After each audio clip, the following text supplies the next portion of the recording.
Have you thought this through? No way will that work. Are you sure? Is there any money in that? You'll never make any money doing that. How are you going to pay the mortgage? Just get a job. You're going to try to sell that? Why can't you be normal like everybody else?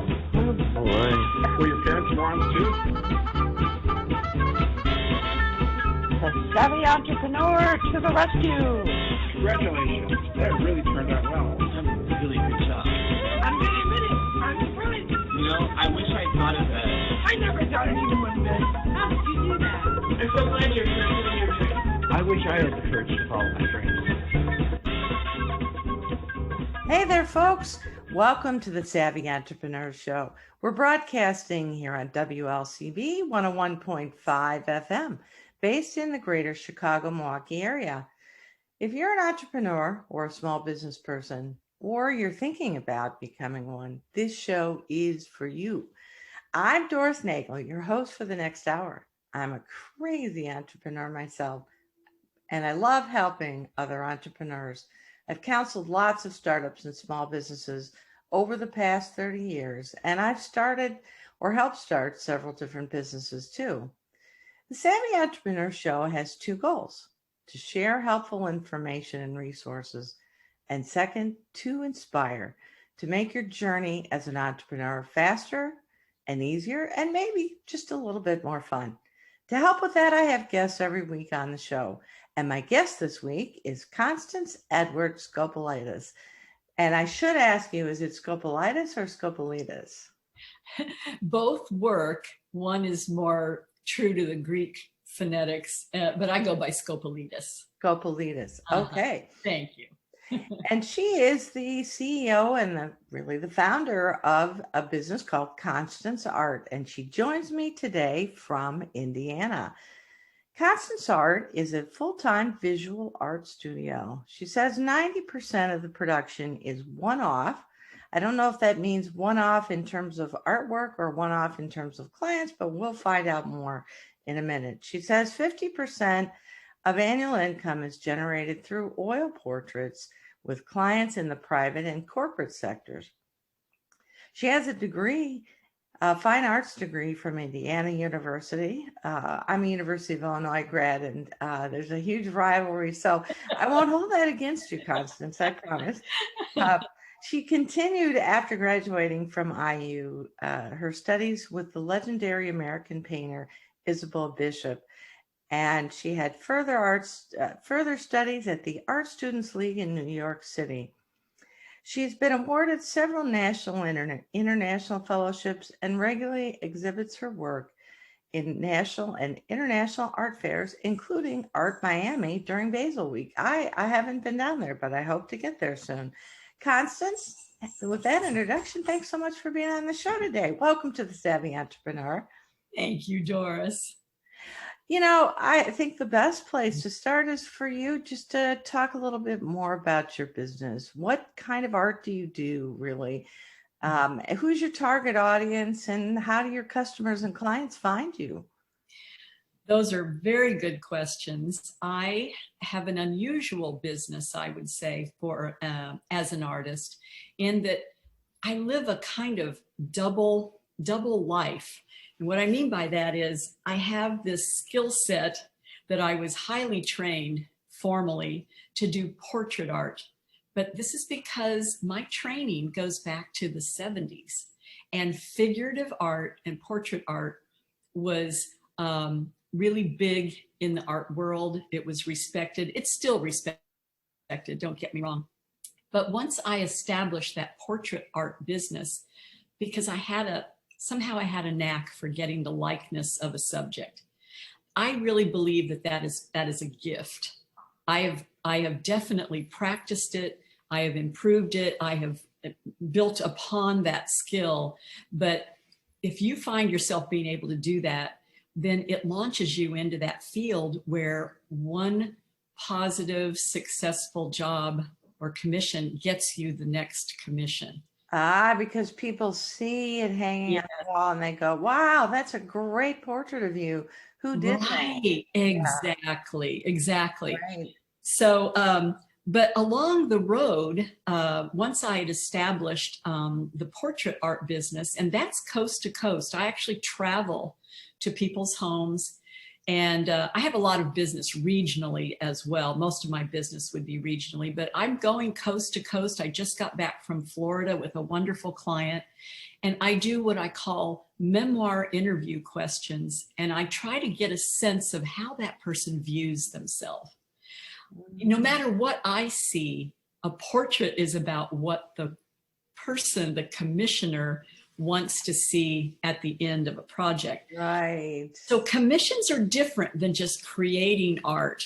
You know, you create art that comes from within yourself. That's the other side of my business. And that's just been an absolute whirlwind, wonderful side of my life. And I'll explain that in a minute. But the commission work, you are working for someone and you must please them. And some artists just can't take that. They can't enter. Well, I'm sure that's difficult because you're even with portraits, I'm sure there's times where you're like, I see a side of this person and they don't necessarily want me to, reveal that, but I need to reveal it because otherwise I can't really capture who they are. Well, okay, this sends me off into an interesting tangent where The tangent away. Yes, thank you. With the formal training, I used to do straight ahead jazz. They would call it portrait art, which means what you see is what you get. It looks like the person. Now that I'm, years into this, I've been able to morph my portrait art into a more contemporary style.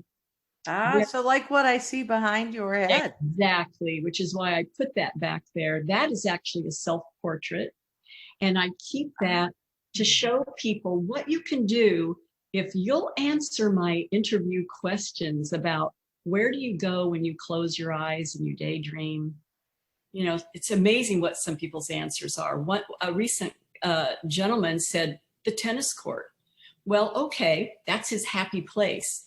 How do you romanticize tennis into a portrait? Because I also try to have the sensibility that I'm portraying someone in such a way, no matter what we put in there. Like I have a lightning bolt on my chest.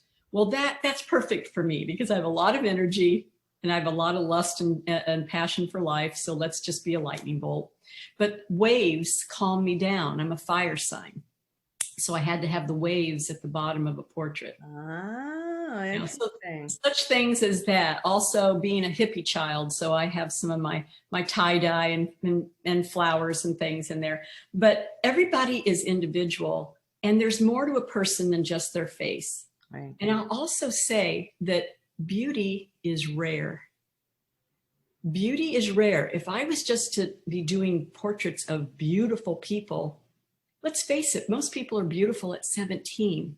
And then we start showing our world experiences in our posture, in the lines on our face. Right. Which ones does the person want to own? Which ones do they want to cast off?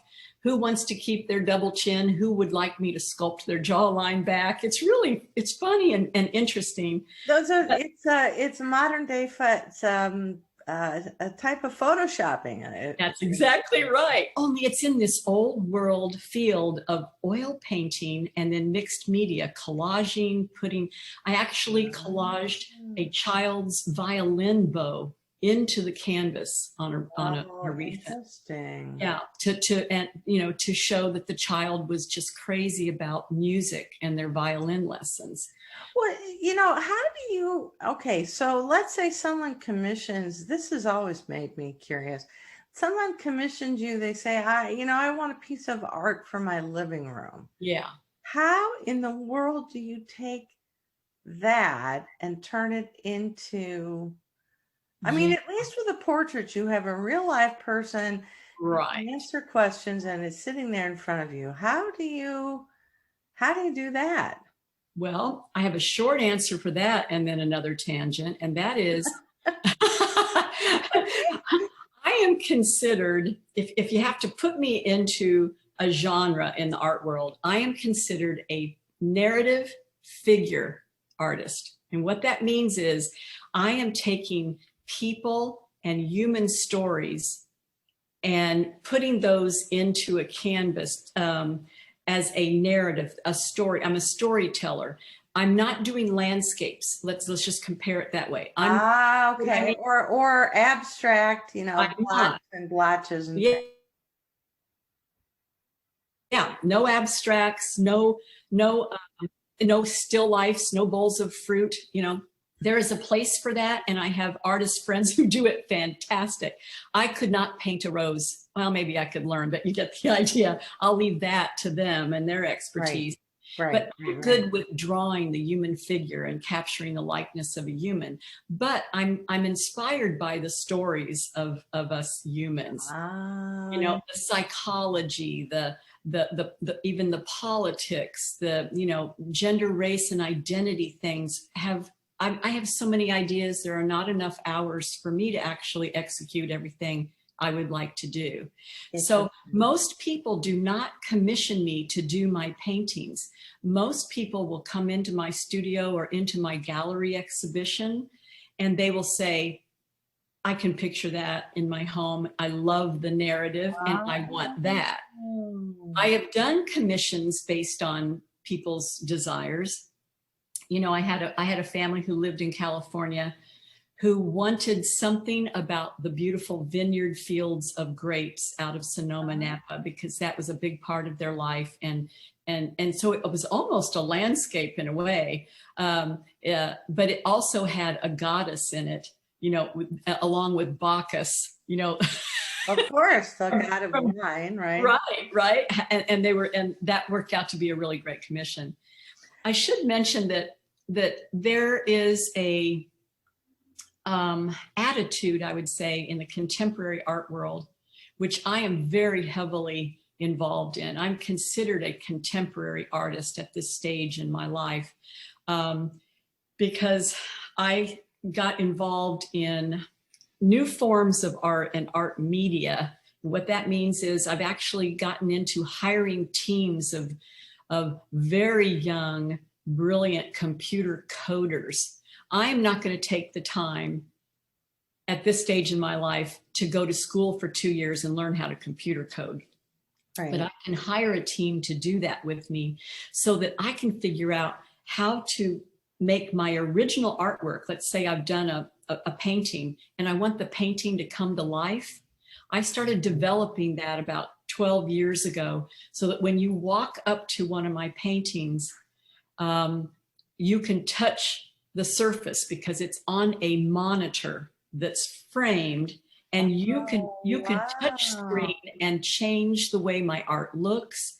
How cool. It's been really, really a fascinating, fun, fast-paced, expensive endeavor. But that leads me to the part about my business of, if you want to be successful as an artist, in my opinion, you must be a risk taker.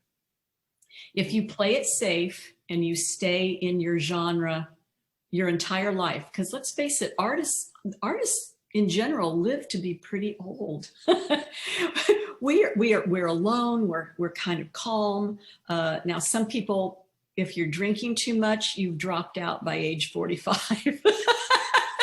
Right. But, you know, that's probably true of lots of artists. I mean, it's certainly a profession or a calling that you can do for many people, right, for years and years. I'm just thinking, I went to see the Chicago Symphony a couple of years ago, before the pandemic, and I was amazed at how long in the tooth so many of the musicians were. I've been told that's not atypical. I mean, it's you know, if you're a flautist, for example, it's kind of depressing because, you know, the flautist, there's 2 flautists for every, you know, big symphony, and they live to be 100 and they keep playing.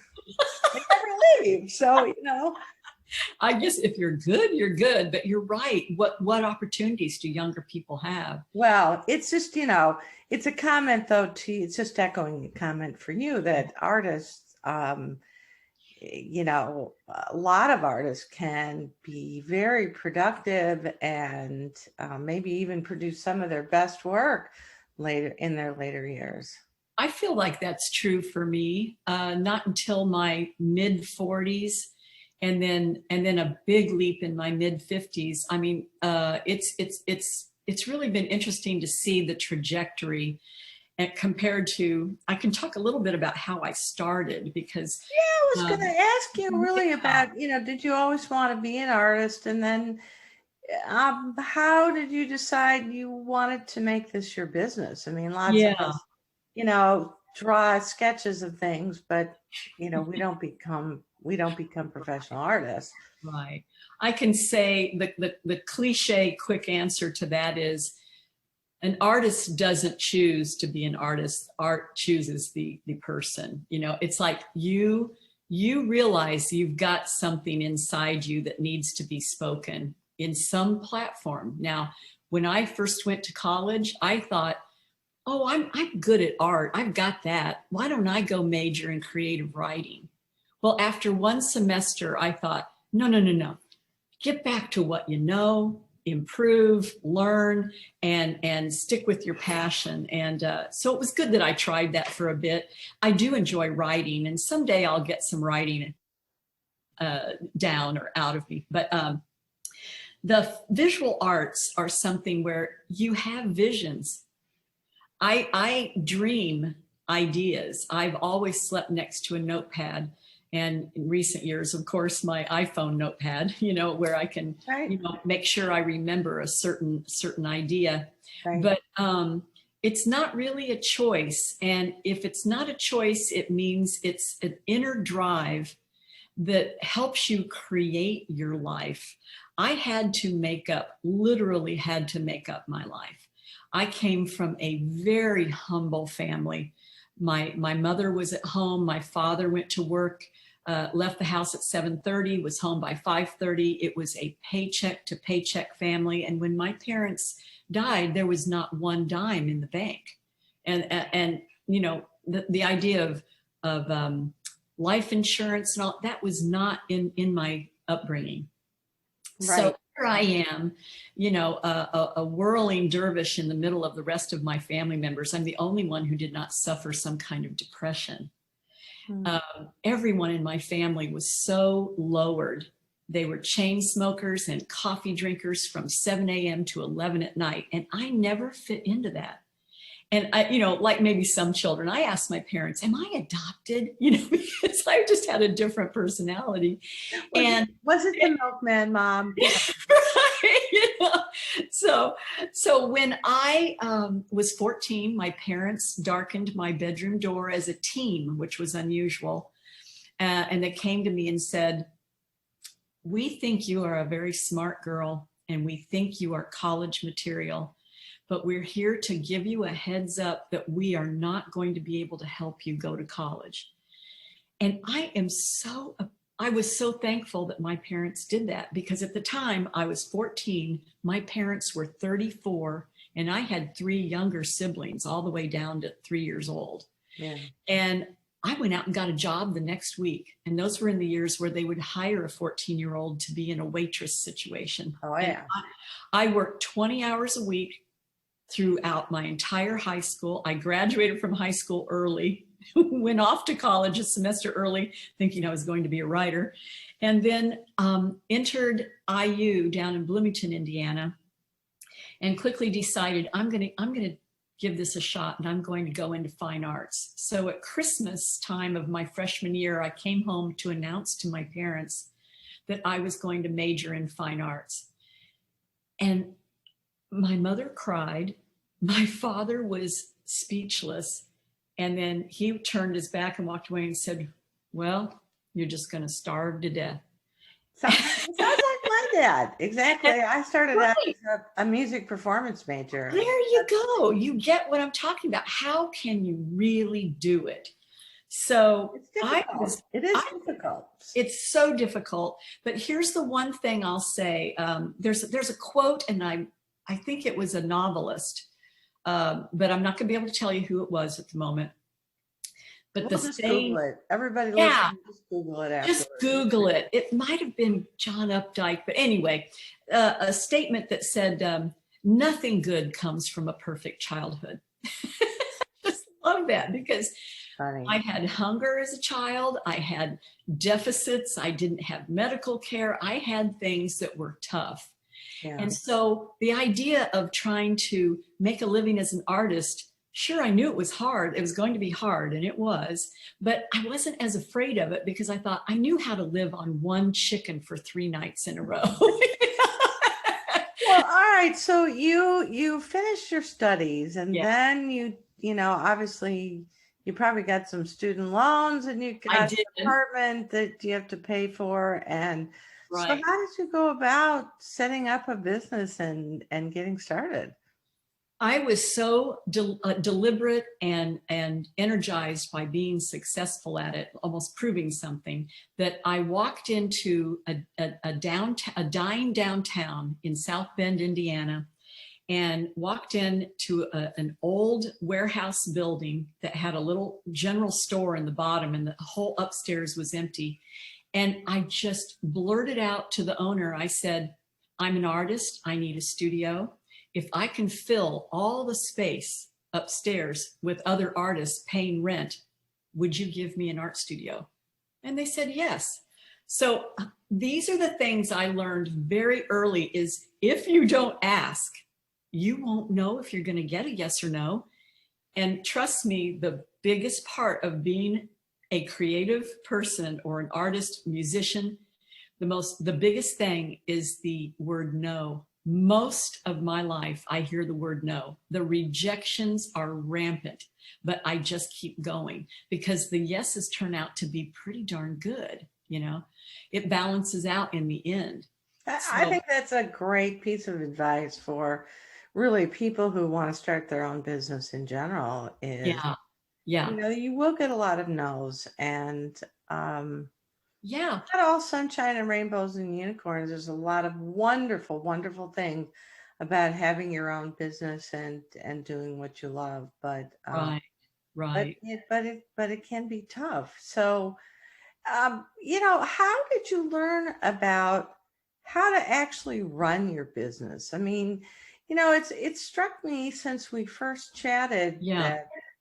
that you know, there, as you said, in one of our conversation we had before the show, that really all these people who are artists, musicians, writers, you know, all sorts of creative people, actors, they are, you know, most of them are giggers, right? Most of them, Yes. if you're doing it full time, I mean, there's obviously a lot of people who work in corporate America or waitressing or whatever, and they do their art on the side as much as they can. Yeah. But if they're full time, most of them, I mean, the vast majority are probably giggers. And gigging kind of is one of those words that irritates me because it sounds sort of like it's not as important as a real job, Right. when in fact these are essentially, you know, you and many other artists like you were self-employed small business people. That's right. That's right. That is what you are. I don't care if you what other labels you stick on it, but that means you're running a business. Yes. And there are things to think about with that. And yet, as far as I know, at least, well, it was a long time ago, but you know, in music, there was no business of music. You know, like how do you set up a business Right. to actually profit and pay your bills? Yeah. Being a musician, and I'm guessing that hasn't changed tremendously. But musicians, I think, have it harder than visual artists.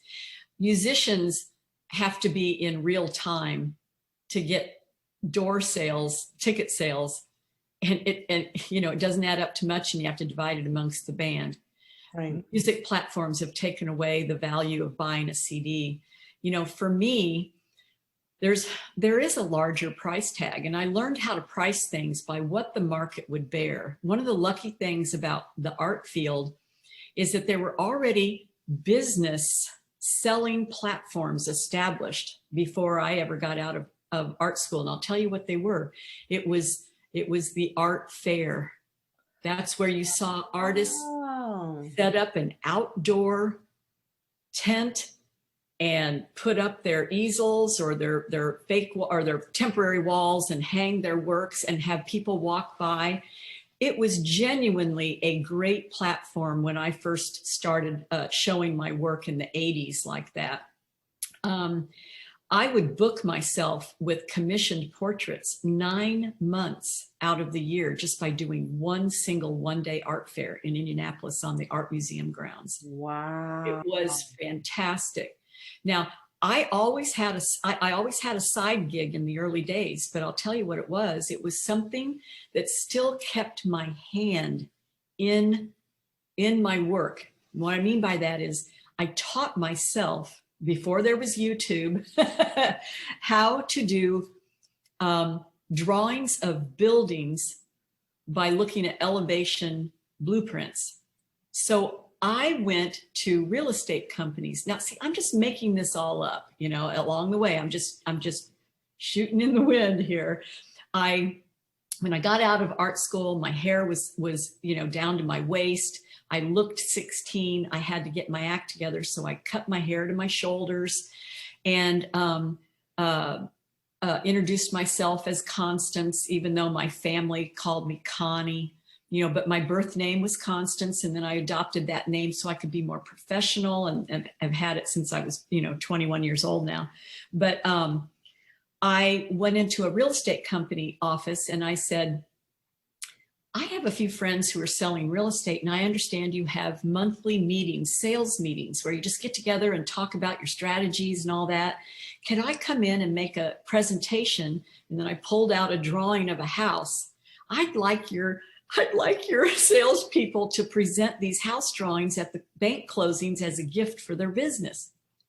It was so, of course they said I could come do that. I had so much work. I went almost blind drawing little bricks. They were only 8 by 10 inches. I had a Polaroid camera in those days because I didn't have enough money to invest in a Nikon yet. And I would go to an address, take a Polaroid picture of a house and take it home to my drawing board and map it all out and draw a drawing. You know, so that was my gig while I was developing the more important work, I would say the more financially important work of portrait art. Wow. We were talking about the fact that universities just don't, unless they've changed a lot, they're essentially, whether it's art schools, music schools, writing schools, general universities in the program, they're sending out armies essentially of future small self-employed business people in the form of musicians, writers, actors, artists of all sorts. And yet, how to make money, how to set up a business, how to learn the ins and outs of finding clients, keeping clients, paying your bills. I am sort of, you know, since you mentioned it, I've started thinking about it. And it's astounding, really. How do they get by with not offering a whole sort of subset of required courses on how to actually, you know, set up, market, and run a successful business? Well, let me tell you the history that's behind the model of art school, music school, mostly art school, I would say visual art school. It is a sin, let's just use that fun word, a sin for an artist to expect to be anything more than a romantic, starving artist living in a garret, presenting their works and looking for the patrons. It is still embedded in the psyche, and it's really here in America. In Europe, I believe the artists are a little more lifted up. They're considered the maestros of their villages. They're considered the, you know, the heroes of their neighborhood. If you're an artist, you are really looked up to, and your neighbors are supporting you even with small purchases. In America, but most people, I mean, it's just sort of strange because art for art's sake, I mean, maybe that worked in the Renaissance period in Italy, but not even there. I mean, evidently, Michelangelo starved to death and went mad because the Vatican, with all of its money, never paid him while he was working all those years in the Sistine Chapel. Well, right. And I think most writers and artists and other kinds of Creative. craft people had, they had these patrons, right? I mean, Yes. so how do you find a patron? Let me tell you the statistics on who's attending art school these days. Children who have the natural patron of their families who are willing to support them as artists when they leave. And that's in the stats. If you want to research that, the majority of art students today are coming from wealthy families from abroad, from Asia, and American families who are in a position to support that. Now, the other half. So it's becoming almost elitist. I mean, it is. Oh, yeah. Where's the music and the art and the theater for the people? I know. It's a changing world, because I can launch back into a few comments about how my career has morphed into having this stable income from portrait art, which is old world, really. I mean, ask me what my SEOs are on a website. It's almost impossible for me not to be mixed in with the photographers, because when you say the word portrait, photography comes to mind. If I put an SEO words like fine art oil paintings, nobody knows what that means. You know what a photographic portrait is. Well, I go to a museum to see it, right? Right. And museum. Where's the museum? I love oil paintings. Bless you, Doris, because, museums are getting, less attendees too. And it's museums, even in my own city, have decided that they need to bring in the masses through some form of entertainment, as if paintings and sculpture was not enough. And that's been very disturbing for me. Now, I'm probably dating myself with these comments, because I think if you can't be quiet for 5 minutes on a bench and look at a painting, you're in another stratosphere. If you have to I don't think it's changed. And I'll give you an example, just one very tiny concrete example, but one that I've heard other parents talk about. So when my daughter went to college just a few years ago, we took a tour, and the engineering, science, math, chemistry, they had these huge computer science, this huge brand new campus with all these, sponsored by Intel and Microsoft and Yahoo and Google. And I had graduated from that university in English. And, I showed my daughter the English building. You know what? It looked as old and dumpy. It looked worse than it looked when I was there. So obviously there's no corporate money to fund a swanky new English building. I'm guessing that if I went to the art building, it would be the same. The music building, probably the same. I mean, so. Yeah, it depends. Yeah, well, but let me tell you the new trend in art schools, specifically on the East Coast and the West Coast. I mean, back in 1982, I had a chance to go back and get a full-fledged master's degree in painting. And I really had always thought I would do that. I got distracted for a while with life, and then I thought, I got to get back to this.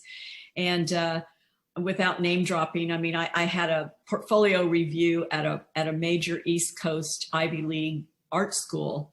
And that is the one regret I have in my life about my career, is that I didn't quite have the courage to do it because of the finances. I did the math to go to a 3-year program and pay for housing. And at the time I had a newborn infant and I was a single parent, to pay for childcare. I was going to be something like $80,000 in debt in 1980, by the time it was 1985. $80,000 in debt when the launching salary for a college professor in art, which is what I thought I was going to do. I love mentoring. I love teaching. I love helping.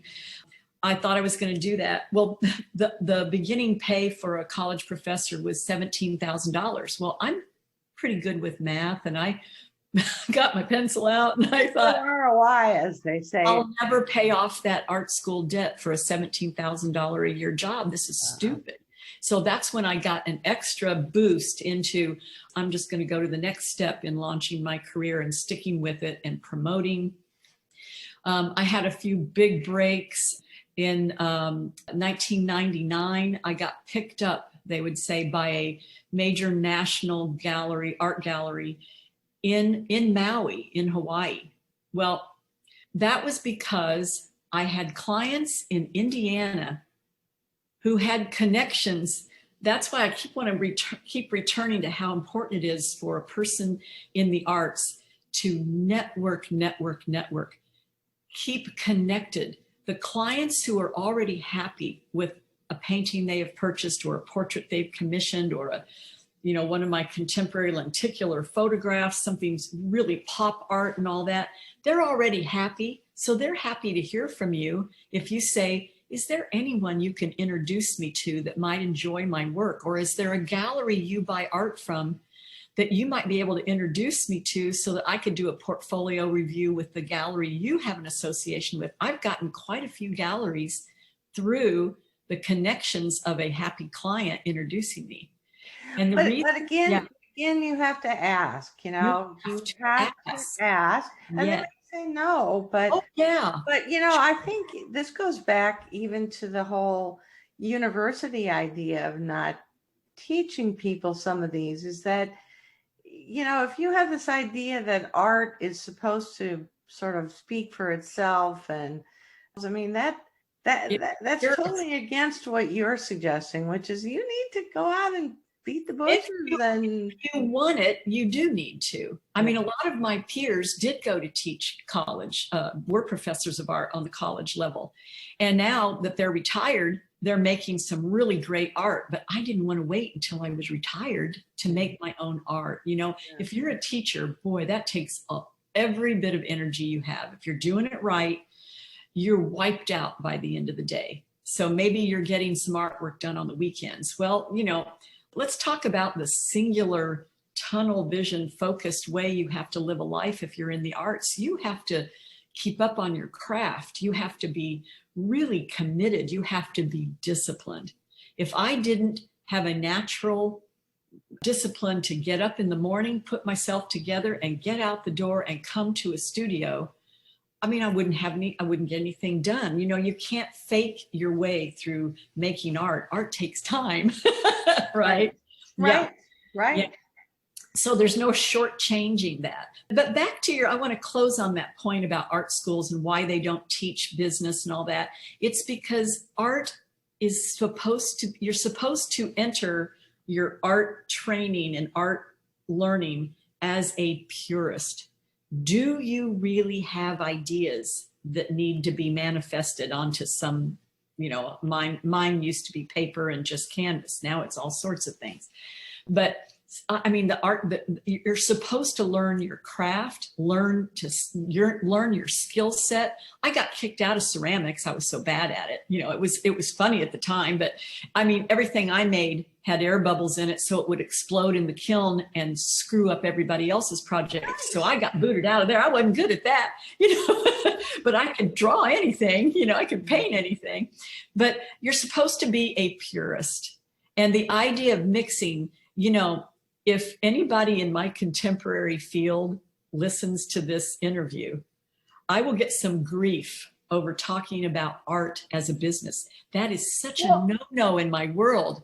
Oh, all right, but I will posit a controversial statement, which is, I'm going to bet in today's world that some mediocre artists probably have super successful businesses because they know how to run a business and market themselves and collect money effectively.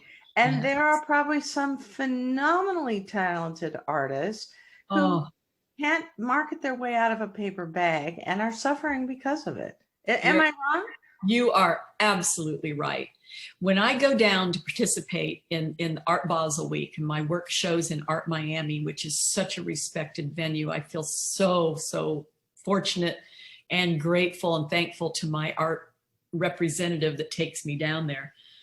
To be there is really just, I mean, I can't say enough about it. But when I'm down there, I am stunned sometimes at at some of the art that is absolute bleep bleep, and I think it's substandard, shall we say? It's substandard. Well, look at writing. I mean, there's another parallel. I mean, you look at the top 10 books on the New York Times bestseller list at any time. Yeah.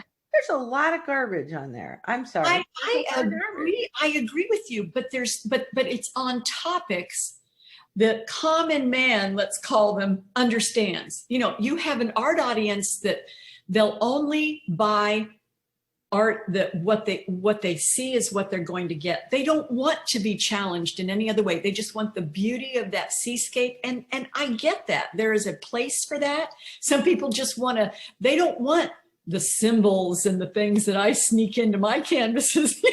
It's like, what does that mean? Is that something I'm supposed to be in agreement with, or what is that? Some people get unnerved. So in contemporary art, there's more of that. Therefore, there's more art that revolves around, if I see one more Warhol knockoff, I'll just kill me. But people continue to buy it, and he is still the top selling, what we call in my world, dead guy. He is the top selling Picasso, and he go back and forth every year. Funny to hear this. I know. All right. So you do need to think about art as a business in order to survive, to make a go of it, to pay your bills, much less live a very comfortable life. So what are some of the things that you think aspiring artists need to think about before they take the plunge and try to set up their own business? What are the lessons you've learned and advice you'd give them? Yeah, there are some stair steps that I can recommend. Somebody fresh out of art school, if you want to accept an invitation to hang your work in a coffee shop or in a restaurant, go for it. You need to at least start getting your name and your images out there. Don't depend on that, because that is considered just wall art. It's not going to elevate you in any way, but it's a way to get started. If there's one art fair platform you'd like to try, pick one of the good ones, because there are excellent art fair platforms, the ones that you have to be juried into, so that you're not in an art fair where here you have some really strong art and next door to you is the kettle corn popper. And I'm saying that because that happened to me once. Well, there's a lot of those kind of arts and crafts. Oh dear. A lot of people have arts and craft fairs, right? And some of it seems. Try not to go to the craft fairs. Try not to go to the craft fairs. Try to, get on the Google machine and find fine art fairs. Now, it costs some money for the booth, but beg, borrow, or steal the booth money. It could be $300 or more, and then you have to drive your stuff there, and you have to set up, and you have the grueling work of talking to people, and maybe the weather. But anyway, beyond that, I really like to recommend to artists who really want to try it, make sure that you get outside of yourself, get some objectivity. Get someone's eyeballs that you trust to come look at your work periodically now that you're out of school and give you the advice. Are you ready to launch? Because I've got to tell you, I have seen so many artists in my big building that I have my studio in launch too early, and then they're mortified with embarrassment 10 years later that people have that work hanging on their walls. You can walk someplace and find your art in a vintage resale store because it was crap, Yeah. So pace yourself, take your time, launch when you're truly ready. Also, archive your work.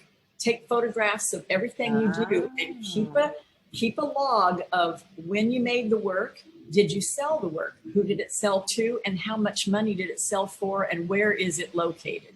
I don't know why I knew to do that, but I started doing that at the very onset. I have archives that go back 40 years now, and they're in every form. Slides, transparency slides, discs, digital, photographs, all of that, all of that. 5x7 glossies, whatever. Yes, I have all of that, you know. But also another very important thing, if you want to compete amongst your peers, be in competitions, get grants, fellowships, which is money, you must write about your work. If you can't sit down once a week and practice writing about why are you painting what you're painting, or why are you sculpting this subject, why are you interested in expressing this, then you have no artist statement, which gives you credibility in the art world, who is going to be judging you at a higher level. You know? Well, so it's basically the elevator speech, right? I mean, it's the elevator pitch for your business that, you know, venture capitalists talk to startups about. It's the same thing. You need to pitch your business. You do. Interested in talking to you about what you do. In terms of marketing, have you found things like trying to get yourself mentioned in press releases or in yes, absolutely, local business journals or newspapers or anything? Has that been a useful strategy for you? What that does mostly is keeps your name and your presence and reminding people you're not dead, you know, because artists like to be alone doing their thing. You know, I love my isolation, but right. I get a lot done that way. But I believe in doing press releases. I believe in looking for gallery representation in conquer your own locality first and then bust out. There's never going to be a big enough audience just in your own city or your own state.